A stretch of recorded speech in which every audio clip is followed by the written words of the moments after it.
Hi friends, welcome to Veena Rachchi logs. ಇವತ್ತಿನ recipe ಬಂದು mushroom pepper fry. ಇದು ತುಂಬ ಟೇಸ್ಟಿಯಾಗಿದೆ ಫ್ರೆಂಡ್ಸ್. ಸೊ ಒಂದ್ಸಲಿ ನೀವು ಟ್ರೈ ಮಾಡಿ. ಇದಕ್ಕೆ ತುಂಬ ಕಮ್ಮಿ ಐಟಮ್ಸ್ ಬೇಕು, ಆದರೆ ಬೇಗ ಒಂದು 10 ಮಿನಿಟ್ಸಲ್ಲಿ ನಾವು ರೆಡಿ ಮಾಡ್ಕೋಬೋದು, ಅಷ್ಟು ಈಸಿ ಇದೆ ಇದು. ಸೊ ಇದಕ್ಕೆ ಬೇಕಾಗಿರೋ ಐಟಮ್ಸು ಮಶ್ರೂಮು, ಹಸಿಮೆಣ್ಸಿನ್ಕಾಯಿ, ನಾನು ಬೆಳ್ಳುಳ್ಳಿ, ಶುಂಠಿ ಸ್ವಲ್ಪ ತೊಗೊಂಡು ಚಿಕ್ಕ ಚಿಕ್ಕದಾಗಿ ಪೀಸಸ್ ಮಾಡಿದ್ದೀನಿ ಫ್ರೆಂಡ್ಸ್. ಅದಾದಮೇಲೆ ಕ್ಯಾಪ್ಸಿಕಮು. ಈಗ ಯಾವ ಥರ ಮಾಡೋದು ಅಂದ್ಬಿಟ್ಟು ನೋಡೋಣ ಫ್ರೆಂಡ್ಸ್. ಸೊ ಫಸ್ಟು ನಾನು ಬಾಣಲಿ ಕಡಾಯಿಗೆ ಸ್ವಲ್ಪ ಎಣ್ಣೆ ಹಾಕಿ, ಅದಾದಮೇಲೆ ನಾವು ಬೆಳ್ಳುಳ್ಳಿ, ಶುಂಠಿ ಚಿಕ್ಕ ಚಿಕ್ಕದಾಗೆ ಪೀಸಸ್ ಮಾಡ್ಕೋಬೇಕು, ತುಂಬ ದೊಡ್ಡದಾಗಿ ಬೇಡ.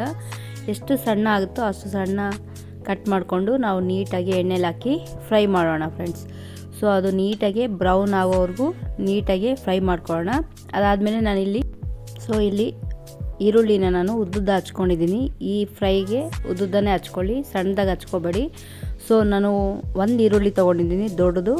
ಒಂದು ಈರುಳ್ಳಿ ನೀಟಾಗಿ ಉದ್ದುದ್ದ ಕಟ್ ಮಾಡಿಕೊಂಡು ಅದು ನೀಟಾಗಿ ರೋಸ್ಟ್ ಮಾಡ್ಕೊತಾ ಇದ್ದೀನಿ ಫ್ರೆಂಡ್ಸ್. ಅದಾದಮೇಲೆ ಒಂದು 4 ಹಸಿಮೆಣ್ಸಿನ್ಕಾಯಿ, ಜಾಸ್ತಿ ಬೇಡ, ಸ್ವಲ್ಪ ಕ್ವಾಂಟಿಟಿಗೆ ನಾನು ಮಾಡ್ತಾಯಿರೋದು.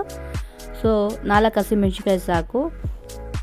ನೀವು ಜಾಸ್ತಿ ಏನಾದರೂ ಕ್ವಾಂಟಿಟಿ ಮಾಡಿದ್ರೆ ನಿಮ್ಮ ಖಾರಕ್ಕೆ ತಕ್ಕಂಗೆ ಹಸಿಮೆಣ್ಸಿನ್ಕಾಯಿನ ಯೂಸ್ ಮಾಡಿ ಫ್ರೆಂಡ್ಸ್. ಅದಾದಮೇಲೆ ಕರ್ಬೇವಿನ ಸೊಪ್ಪು ಹಾಕಿ ನೀಟಾಗಿ ಫ್ರೈ ಮಾಡ್ಕೊಳ್ಳೋಣ.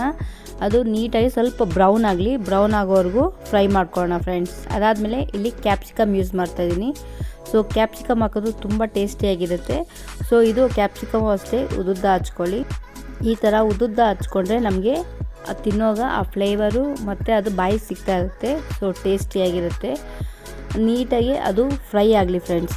ಒಂದು ಸ್ವಲ್ಪ ಫ್ರೈ ಆದಮೇಲೆ ನಾವು ಮಶ್ರೂಮ್ ಕಟ್ ಮಾಡ್ಕೊಂಡಿದ್ದೀರಲ್ಲ ನೋಡಿ, ನಾನು ಈ ಥರ ಚಿಕ್ಕದಾಗೆ ಪೀಸಸ್ ಕಟ್ ಮಾಡ್ಕೊಂಡಿದ್ದೀನಿ. ಸೊ ಆ ಮಶ್ರೂಮ್ನ ಹಾಕಿ ನೀಟಾಗಿ ಫ್ರೈ ಮಾಡ್ಕೊಳ್ಳೋಣ. ನಮಗೆ ಮಶ್ರೂಮು ಫಸ್ಟೇ ಬೇಯಿಸ್ಕೊಳ್ಳೋ ನೆಸಿಟಿ ಇಲ್ಲ, ಯಾಕಂದರೆ ಮಶ್ರೂಮು ಬೇಗ ಬೆಂದ್ಬಿಡುತ್ತೆ. ಸೊ ಎಣ್ಣೆಯಲ್ಲೇ ಫ್ರೈ ಮಾಡ್ಕೊಳ್ಳೋಣ ಫ್ರೆಂಡ್ಸ್. ಸೊ ಮಶ್ರೂಮ್ ಒಂದು 5 ಮಿನಿಟ್ಸು ಎಣ್ಣೆಯಲ್ಲೇ ಫ್ರೈ ಆದಮೇಲೆ ರುಚಿಗೆ ತಕ್ಕಷ್ಟು ಉಪ್ಪನ್ನ ಹಾಕಿ ನೀಟಾಗಿ ಮಿಕ್ಸ್ ಮಾಡ್ಕೊಳ್ಳೋಣ. ಸೊ ನಾವು ಎಣ್ಣೆಯಲ್ಲೇ ಫ್ರೈ ಮಾಡ್ತಾಯಿದ್ದೀನಿ, ಫಸ್ಟೇ ಫ್ರೈ ಮಾಡ್ಕೊಂಡಿಲ್ಲ ಫ್ರೆಂಡ್ಸ್. ಸೊ ಇದು ಬೇಗ ಬೆಂದ್ಬಿಡುತ್ತೆ. ಸೊ ಅದಕ್ಕೆ ನಾನು ಈ ಥರನೇ ಬೇಯಿಸ್ಕೊತಾ ಇದ್ದೀನಿ. ಅದಾದಮೇಲೆ ಸ್ವಲ್ಪ ಅರಿಶಿನ ಹಾಕಿ ನೀಟಾಗಿ ಫ್ರೈ ಮಾಡ್ಕೊಳ್ಳೋಣ. ನೀಟಾಗಿ ಒಂದು 5 ಮಿನಿಟ್ಸು ಮೀಡಿಯಮ್ ಫ್ಲೇಮಲ್ಲೇ ಇಟ್ಕೊಳ್ಳಿ, ಜಾಸ್ತಿ ಹೈ ಫ್ಲೇಮ್ ಬೇಡ.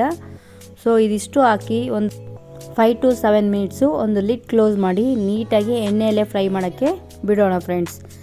ನೋಡಿ ಈಗ ಅದು ಸಾಫ್ಟ್ ಆಗಿದೆ. ಅದಾದಮೇಲೆ ಪೆಪ್ಪರ್ ಪೌಡರ್ 1/2 ಸ್ಪೂನಷ್ಟು ಪೆಪ್ಪರ್ ಪೌಡರ್, ಬರೀ ಪೆಪ್ಪರು, ನಾನಿಲ್ಲಿ ಜೀರಿಗೆ ಏನು ಮಿಕ್ಸ್ ಮಾಡಿಲ್ಲ, ಜಸ್ಟು ಪ್ಲೈನ್ ಪೆಪ್ಪರ್ ಪೌಡರ್ನ ಹಾಕಿ ನೀಟಾಗಿ ಮಿಕ್ಸ್ ಮಾಡ್ಕೊಳ್ಳೋಣ ಫ್ರೆಂಡ್ಸ್. ನೀಟಾಗಿ ಅದು ಎಣ್ಣೆಯಲ್ಲೇ ಫ್ರೈ ಆಗಲಿ. ಸೊ ಮತ್ತೆ ಒಂದು 2 ಮಿನಿಟ್ಸು, ಜಾಸ್ತಿ ಬೇಡ, 2 ಮಿನಿಟ್ಸು ಲಿಡ್ ಕ್ಲೋಸ್ ಮಾಡಿ ಫ್ರೈ ಮಾಡ್ಕೊಳ್ಳೋಣ. ಲಾಸ್ಟಲ್ಲಿ ಗರಂ ಮಸಾಲೆ ಒಂದು 1/4 ಸ್ಪೂನಷ್ಟು, ಜಾಸ್ತಿ ಬೇಡ, ಅದು 1/4 ಸ್ಪೂನಷ್ಟು ಹಾಕಿ ನೀಟಾಗಿ ಫ್ರೈ ಮಾಡಿಕೊಂಡ್ರೆ ನಮಗೆ ಮಶ್ರೂಮ್ ಪೆಪ್ಪರ್ ಫ್ರೈ ರೆಡಿ ಆಯಿತು. ನೋಡಿ ಎಷ್ಟು ಚೆನ್ನಾಗಿ ಕಾಣಿಸ್ತಾ ಇದೆಯಲ್ವ ಫ್ರೆಂಡ್ಸ್. ಸೊ ತುಂಬ ಚೆನ್ನಾಗಿ ಟೇಸ್ಟು ತುಂಬ ಚೆನ್ನಾಗಿ ಬಂದಿದೆ. ಅದಾದಮೇಲೆ ಲಾಸ್ಟಲ್ಲಿ ಸ್ವಲ್ಪ ಕೊತ್ತಂಬರಿ ಹಾಕಿ ಗಾರ್ನಿಷ್ ಮಾಡಿದೆ, ನಮಗೆ ಮಶ್ರೂಮ್ ಪೆಪ್ಪರ್ ಫ್ರೈ ರೆಡಿ ಆಯಿತು ನೋಡಿ ಫ್ರೆಂಡ್ಸ್. ಸೊ ಇದು ಬೇಳೆ ಸಾಂಬಾರಿಗೆ ಇಲ್ಲ ಸೈಡ್ ಡಿಶ್ಗೆ, ಈವ್ನಿಂಗ್ ಸ್ನ್ಯಾಕ್ಸ್ಗೆ ತುಂಬ ಚೆನ್ನಾಗಿರುತ್ತೆ. ಕಾಫಿ ಜೊತೆನೂ ಸ್ನ್ಯಾಕ್ಸ್ಗೆ ತುಂಬ ಚೆನ್ನಾಗಿರುತ್ತೆ ಫ್ರೆಂಡ್ಸ್. ಸೊ ನೀವು ಒಂದ್ಸಲಿ ಟ್ರೈ ಮಾಡಿ ಹೇಗೆ ಬಂತು ಅಂದ್ಬಿಟ್ಟು ಕಮೆಂಟ್ ಬಾಕ್ಸಲ್ಲಿ ಮೆನ್ಷನ್ ಮಾಡಿ. ನನ್ನ ಚಾನಲ್ನ ಇನ್ನೂ ಸಬ್ಸ್ಕ್ರೈಬ್ ಮಾಡ್ದಿರ ನೋಡ್ತಿದ್ರೆ ಸಬ್ಸ್ಕ್ರೈಬ್ ಮಾಡಿ. ವೀಣಾ ರಚ್ಚಿ ಲಾಗ್ಸ್ ಮತ್ತೊಂದು ಟೇಸ್ಟಿ ರೆಸಿಪಿ ಜೊತೆ ಸಿಗೋಣ. Bye friends.